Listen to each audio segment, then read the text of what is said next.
I remember in 1952 when I was talking to Prime Minister Nehru. अब इस आंदोलन का एक नया नाम अभी एकदम नया, एकदम न्यू होना। श्री योगी आदित्यनाथ जी से मैं निवेदन करता हूँ, ये मथुरा में ये जो अरबी में लिखा है या उर्दू में लिखा है, ये जो भी भाषा है ये हमारे देश की भाषा नहीं है। साल था 2004 से 2009 तक सरकार मनमोहन सिंह की शानदार तरीके से चलती है, लेकिन 2009 के बाद कई तरह के आरोप लगने लगते हैं और देखते ही देखते हालात ऐसे बनते हैं कि कांग्रेस के विरोध में बन जाते हैं। कांग्रेस उसे स्वीकार भी करती है, दबाने की कोशिश थी लेकिन उस हद तक नहीं गई जिस हद तक नरेंद्र मोदी साहब की सरकार जा रही है। यह बात मैं आज इसलिए कह रहा हूं कि कुछ ऐसे ही हालातों से गुजरना पड़ रहा है नरेंद्र मोदी साहब की सरकार को। अब तक कहा जाता था विदेशों में डंका बज रहा है, विदेशों में डंका बज रहा है। एक दिन पहले ही मोदी जी के खासम खास दोस्त डोनाल्ड ट्रंप का लाडला यानी कि हमारे देश के अंदर अमेरिका के राजदूत ने पोल खोल कर रखी, एक नहीं दो दिखाई थी ना हमने आपको कि किस तरीके से उन्होंने पोल खोल के रखी कि सवालों से बचते हैं, पत्रकार तो चाहिए लेकिन पत्रकारों से दूरी रखते हैं। फिर बताया कि हमारे देश के गोदी मीडिया कितना गलीच हो चुका है, वहां पर चीख चिल्लाई और कोई मुद्दे पर बात नहीं होती। अब एक और है, जी हां, इस बार बोरिस जॉनसन है, उन्होंने आईना दिखा दिया है। बोरिस जॉनसन एक इंटरव्यू में बोल रहे थे और उन्होंने जिनकी तारीफ की है शायद उसे सुनने के बाद अंधभक्त सदमा लग सकता है। उन्होंने जिस तरह से अपनी बात रखी है उसे लेकर नरेंद्र मोदी साहब की नीतियों पर सवाल खड़ा हो रहा है। यही नहीं, आज आपको ब्रिटेन के पूर्व पीएम के साथ साथ दिखाता हूं, गोदी मीडिया भी बदली बदली नजर आ रही है। अब राहुल गांधी में उन्हें वाकई दूरदर्शी नजर आ रहे हैं और जो आंदोलन करने निकले थे उनका एक सीक्रेट वीडियो हाथ लग गया है। एक ऐसा वीडियो जिसे देखने के बाद आरक्षण हटाने का प्रण लेने वाले उनका एक एक चेहरा एक्सपोज होता हुआ नजर आ रहा है। क्या क्या हुआ है वो भी आपको दिखाएंगे और दिखाएंगे कि आप मंदिर जाइए, बड़े बड़े मंदिरों में आप माथा टेकिए, लेकिन भगवान में मुझे लगता है ज़्यादा आस्था रखिए, क्योंकि जो सत्ता के आशीर्वाद से संत महंत बैठे हैं उनकी भाषा शैली सुनने के बाद यकीनन उन पर से तो आपका भरोसा उठना ही है, क्योंकि आज वही आपको दिखाऊंगा। नमस्कार, मैं हूं प्राज्वल गौतम और आप देख रहे हैं the live TV. The live TV, सच सबसे आगे। ये एक बयान है बोरिस जॉनसन का है और ये बहुत महत्वपूर्ण हो जाता है बोरिस जॉनसन का बयान ऐसे वक्त में जब फिलहाल अभी प्रधानमंत्री नहीं है ब्रिटेन के, लेकिन इन्होंने जो बयान दिया है तो सुनिए।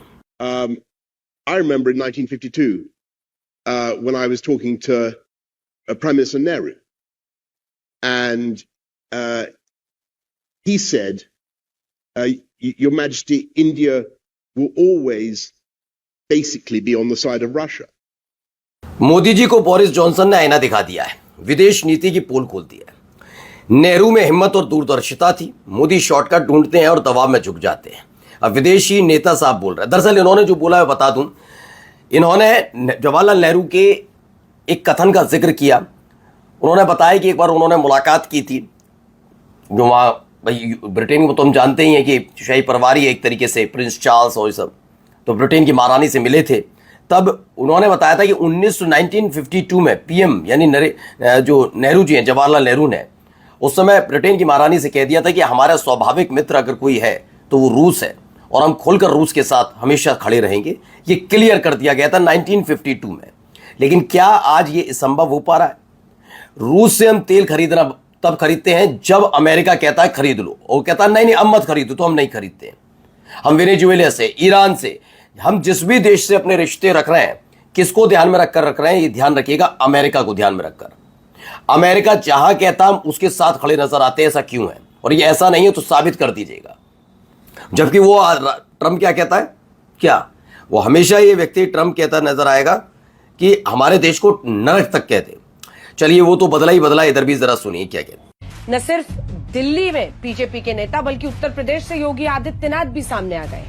वजह है राहुल गांधी का बयान, जिसमें बीजेपी आरोप लगा रही है कि वो मनुस्मृति को, हिंदू धर्म को अपना सियासी हथियार बना रहे हैं। दरअसल राहुल गांधी ने मनुस्मृति के बारे में बोलते हुए ये सब कहा है कि वो चाहते हैं कि महिला सम्मान की उन्होंने बात की। उन्होंने कहा कि मानसिक आजादी महिलाओं को मिलनी चाहिए और इसीलिए जो पेट्रियार्कल सोसाइटी है, जो पितृसत्ता की सोच रखने वाला समाज है, उसके खिलाफ महिलाओं को बोलना होगा, आगे बढ़ना होगा। उस सोच को हमें खत्म करना होगा जो कहीं ना कहीं पुरुषों के वर्चस्व को एक मुहर देती है हमारे समाज में। तो अंजना मैडम बिल्कुल अलग पहचान में पत्रकारिता करती हुई नजर आ रही है। राहुल गांधी सत्यता पर आधारित और विवेकशील राजनीति कर रहे हैं।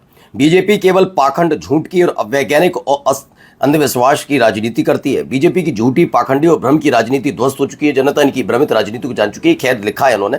अब मैं थोड़ा सा इसमें और आपको बता दूं, मनुस्मृति को लेकर जो राहुल गांधी ने कहा, उसे लेकर पेट में मरोड़ उठ रही है। और कुछ लोग ये कह रहे हैं कि उसी मंच पर एक हिजाब पहनी हुई बच्ची आई थी और उस फोटो को लेकर ही कहा जा रहा है कि राहुल गांधी को वो नजर नहीं आया।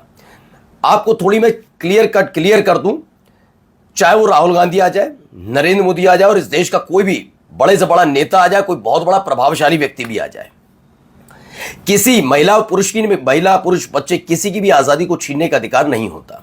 पहला, यही एक वजह है कि अगर महिलाएं खुलकर ये कहें कि नहीं हम तो इसके साथ खुश हैं, ऐसे ही व्यवस्था में खुश हैं, तो राहुल गांधी कोई नहीं होते कि उस महिला के उसको कहें कि नहीं तुम्हारे लिए ये सही है, वो सही नहीं है। कोई नहीं कह सकता, ठीक है ना। मनुस्मृति में जो लिखा है वो उन्होंने उसका जिक्र किया। वो बच्ची आजकल, वो हिजाब वाली बच्ची देखा था ना, बोल रही थी उनके सामने खड़े होकर, तो उस बच्ची को लेकर कहा जा रहा है कि क्या इस पर नहीं, क्योंकि इनको हिंदू मुसलमान किए बिना इनका दिमाग नहीं चलता। इतने गंदे और मतलब गलीच हो चुके हैं। इसके अलावा नहीं, उस बच्ची ने, मैं अपने चैनल पर खुलकर कहता हूं कि वो बच्ची जिस दिन कहेगी कि मुझे हिजाब नहीं पहनना और उस पर जबरदस्ती थोपा जाएगा, मैं अपने चैनल पर चलाऊंगा। लेकिन क्या उस बच्ची ने कहा? एक पर्टिकुलर को लेकर आप बातें करते हैं, एक पर्टिकुलर को। क्या इस देश के अंदर कई ऐसी मुस्लिम महिलाएं नहीं है जो हिजाब नहीं पहनती हैं? कई दफा हमने देखा नहीं है। लेकिन बात व्यवस्था की हो रही थी। व्यवस्था को उठाकर ये सीधे हिंदू मुसलमान पर ले जाते हैं। दिन भर इनसे हिंदू मुसलमान करवाइए, उसके अलावा कुछ नहीं, कोई काम नहीं है। इसीलिए मैं बस बीच में जोड़ इसलिए रहा था उस बात को। चलिए आगे लेकर चलते हैं। एक सीक्रेट वीडियो भी देख लीजिए भाई, क्या क्या बोल रहे हैं, ध्यान से सुनिएगा। और इस आंदोलन का एक नया नाम अभी देंगे, एकदम नया, एकदम न्यू होना चाहिए। कल ही डिसाइड करेंगे उसी मीटिंग में। उसमें यूजीसी, आरक्षण और SC/ST एक्ट तीनों हो। ये जो आरक्षण के रिफॉर्म की बातचीत हो। देखो, आरक्षण हटाने की बात करोगे तो वो तुरंत बिलबिला जाएंगे। आप जब बोलोगे कि चर्चा हो इस पे, जरूरी है भाई। कोई चीज 75 वर्षों से जड़ है और उस पर चर्चा ही हम नहीं करेंगे तो गाड़ी कैसे चलेगी? तो इसलिए केवल हम लोग रिफॉर्म की बात करें, उसको आर्थिक आधार पर आरक्षण की बात करें, हटाने की बात न करें। हटाना शब्द थोड़ा हटा दिया जाए थोड़े दिन। तो अब रिफॉर्म पर बात हो रही है। ये खुद ही तय करके नहीं आए थे। इन्हें जो वहां पर जितने आंदोलनकारी आए थे, मैं बार बार इसलिए बताता हूं, समझ लीजिए, क्योंकि मेरे नाम के पीछे गौतम लिखा है तो कुछ लोग कुछ समझते हो, तो बता दूं मैं ब्राह्मण हूं और हिंदू हूं। मैं बार बार इसलिए बताता हूं कि बाद में मुझसे कहा जाए तुम तो ये हो, इसलिए तुम। बात रिजर्वेशन की नहीं है, बात इससे आगे की है कि अगर आप कोई आंदोलन करते हैं तो आपके पहले क्लियर स्पष्ट होना चाहिए। आप उस इकोसिस्टम का हिस्सा बन चुके हैं जिसमें दूसरे पर आरोप लगाकर आप खुद को बेहतर साबित करने की कोशिश करते हैं। उसने ऐसा क्यों किया, हमने किया तो ऐसा क्या हुआ? उसने ऐसा, वहां पर भी गए तो या तो मुसलमानों को कोसा जा रहा था। ज्यादातर वीडियोस जो लंपट किस्म के थे कर रहे थे, वो दलितों के लिए, पिछड़ों के लिए बोल रहे थे। उन्हें अपने बारे में कुछ पता नहीं था कि क्यों। अब देख रहे हैं आप, रिफॉर्म पर आ रहे हैं, इन्हें भी आरक्षण हटवाना था ये सारी। और ये किसको कोस रहे थे? कॉकरोच जनता पार्टी को। तो आपने ये किया। अरे वो कम से कम तुमसे बेहतर मानूंगा कि वो टिके रहे, भागे नहीं। ये दोनों तरह, उन पर भी लाठियां बरसी, बर्बरता उनके साथ भी और उनके साथ तो ज्यादा हुई। तो मैं तो करंट तक नहीं लगाया गया, उन पर पैलेट गन तक चलाई गई, तमाम चीजें हुई। तो तुलनात्मक मत करिए। आप अपने आंदोलन के प्रति स्पष्ट थे ही नहीं कि आरक्षण हटवाना है, आरक्षण के खिलाफ खड़ा होना है, रिफॉर्म की बात करनी है, आर्थिक आधार पर आरक्षण का समर्थन, कुछ नहीं पता। बस आ गए उठ के, सब उठ के आ गए एकदम। अब आइए जरा इसको समझिए। तो यहाँ पे हमें दो लोग दिखे हैं जो प्रोटेस्ट में खाना देने के लिए, मतलब सारा व्यवस्था लगाया जा चुका था। क्या कह रहे हैं सर? भाई मेरा नाम कविंदर सिंह है, ये मेरी वाइफ रिचा जादव है। हम प्रोटेस्ट में जो लोग आए थे उनको खाना देने के लिए आए थे। ये देखो खाना पैक करा के लाए, लेकिन यहाँ पे मतलब पुलिस ने सब कुछ बंद कर रखा है, तो खाना वाना किसी को देने नहीं दे रहे हैं यहाँ पे। और मतलब इनका कहना है कि धरना मतलब खत्म हो गया है, क्योंकि मैं 1 घंटे। तो धरना खत्म हो गया है, ये सारी चीजें। देखिए बिल्कुल यही बात राज सिंह चौधरी ने सही ली। आरक्षण विरोधी जंतर मंतर से ऐसे गायब हो गए जैसे गधे के सिर से सिंह। ये पति पत्नी आरक्षण विरोध कर रहे आरक्षण का विरोध कर रहे सनातनियों को जंतर मंतर पर खाना खिलाने पहुंचे थे, पर वहां कोई प्रदर्शनकारी नहीं मिला। जिस सरकार में किसानों ने पुलिस की लाठियां और इन्हीं सनातनियों का विरोध कर मुकाबला कर 13 महीने का सफल आंदोलन किया, वही सनातनी 13 घंटे भी नहीं टिक पाए और भाग खड़े हुए। सनातनी शब्द का इस्तेमाल मत करिए, सनातनियों में सब आते हैं, कोई किसी का कॉपीराइट नहीं होता कि ब्राह्मणी सनातनी होगा या ठाकुरी सनातनी होगा, सब सनातनी होते हैं। और मैं तो फिर कहता हूं कि किसानों के साथ साथ आप देखिएगा आंदोलन, मैं तो सफल आंदोलन को ही मानता हूं, एक सफल आंदोलन किसान वाला और छात्रों वाला, क्योंकि उनकी मंशा स्पष्ट थी। उनका कहना 3 कृषि कानून हटवाने हैं, इनका कहना था कि धर्मेंद्र प्रधान का इस्तीफा होना चाहिए। ये 2 क्लियर थे, इनका क्लियर ही नहीं है। बस आ जाओ, ये दिखाओ कि हम कितने ताकतवर हैं। अरे ताकत है, बिल्कुल है, आप देश की जनता हो, आप लोगों ने ही चुनकर भेजा, आप ही हितैषी बने रहे बीजेपी के, आप ही हितैषी थे मोदी, आप ही लोगों ने 2014 में नारे दिए थे, हर हर मोदी, घर घर मोदी। सोचिए, भगवान तक आप बनाने के लिए तैयार तो आपकी जिम्मेदारी, आपको मतलब अब जवाब अधिकार बनता है कि आप ये करिए, लेकिन स्पष्ट तो रखिए, फलाना ऐसा क्यों है, हम ऐसे, हमारे साथ ऐसा क्यों, ऐसे कोई अधिकार थोड़ी ना मिलता। आपने कभी सुना था कि कांग्रेस जनता पार्टी के अभिजीत दीपके ने कभी ये कहा कि उनके साथ ऐसा क्यों रहा, इसके साथ क्यों नहीं ऐसा हो रहा? उन्होंने कहा बस हमें धर्मेंद्र प्रधान का इस्तीफा चाहिए, उसी पर टिके थे। अब जरा देखिए, जरा जिन पर भरोसा करते हो कैसे कैसे लोग हैं, जरा सुनते चलिए। ये अयोध्या में कार्यक्रम करना जरूरी था क्या? संविधान मेरी बात सुनो तो इतना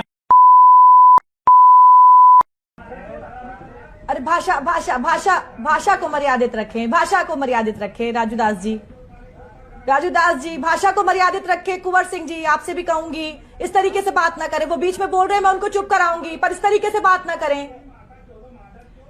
राजू दास जी आप महंत है, शोभा नहीं देता आपको इस तरीके से बातें करना।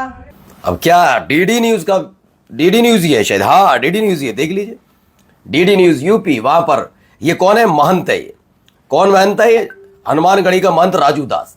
और ये राजू दास के बारे में बता दूं, ये इसकी मानसिकता कितना विकार है। ये एक बार मुलायम सिंह अखिलेश यादव की पत्नी और उनके परिवार के लिए, महिलाओं के लिए ये गंदी बात बोल चुका है। ये बहुत गंदा बिजबिजाती मानसिकता का व्यक्ति है। ये संत के भेष में मैं इस आदमी को मानते हुए पता नहीं क्यों हनुमानगढ़ी जैसे पवित्र स्थान पर की जिम्मेदारी इस व्यक्ति को दे रखी है। कैसे वहां क्यों बैठा है? क्योंकि वहां पर सत्ता में जो बैठे हुए हैं उनका लाडला है। अदरवाइज इस व्यक्ति के साथ आप कहेंगे उन्होंने चुप कहा था इसलिए, हाँ चुप कहा था तो उसी भाषा शैली में जवाब दिया जा सकता था। जो छूटते ही मां बहन की गले हम आहत नहीं होंगे। ओ कल्चरल शॉक नहीं लगा क्या मोदी जी? कल्चरल शॉक लगवाइए ना, बच्चों से आप कल्चर का पाठ पढ़वाएंगे। कल्चर हनुमानगढ़ी का महंत जब बोलेगा तो कल्चरल शॉक नहीं लगता ना। ये देखिए आगे आइए, जरा इनको देखिए, इनकी भी भावनाएं आहत होती हैं। उत्तर प्रदेश के यशस्वी हिंदुत्ववादी मुख्यमंत्री श्री योगी आदित्यनाथ जी से मैं निवेदन करता हूँ, ये मथुरा में ये जो अरबी में लिखा है या उर्दू में लिखा है, ये जो भी भाषा है ये हमारे देश की भाषा नहीं है। इसको तत्काल रेलवे और उत्तर प्रदेश की सरकार बदली करे और अगली बार हम आएंगे ये नाम नहीं होगा। अब देखिए, इस आदमी को ज्यादा जानकारी है। उर्दू किसने कहा, जाके पढ़ लेते, थोड़ा पढ़ाई मैं कहता हूं। इसीलिए ये वो जनरेशन के लोग, किस उम्र का होगा पता है। यही तो बात है कि आज का जो नई जनरेशन है वो पढ़ी लिखी है, वो सब चीजें पढ़ती है, देखती है, उसके बाद बोलती है। हाँ, उनका बातें करने का तरीका अटपटा जरूर हो सकता है, वो शायद आपके साथ ओवर फ्रैंकली हो लगते होंगे या बोलते होंगे, कुछ अलग तरह के टाइप्स के वर्ड्स बोलते हैं जो आपके और हमारे कुछ समझ में नहीं आते। लेकिन हमसे ज्यादा बुद्धिजीवी में आज के दौर की जेंजी करके, जो जेंजी का नाम लेकर उत्पाती बताने की कोशिश की जाती है, जेंजी जो है ये बहुत ज्यादा हमसे ज्यादा मुझे लगता है विवेक रखते हैं, हमसे ज्यादा पढ़े लिखे हैं। इस आदमी को पता होना चाहिए, चाहे वो हिंदी है, उर्दू और अंग्रेजी, ये तीनों ही भाषाओं के तौर पर दर्ज है। हमारे देश की भाषा क्या होती है पता भी है नहीं, बस बोलना है, बोलने के अलावा आता ही क्या है। नमस्कार।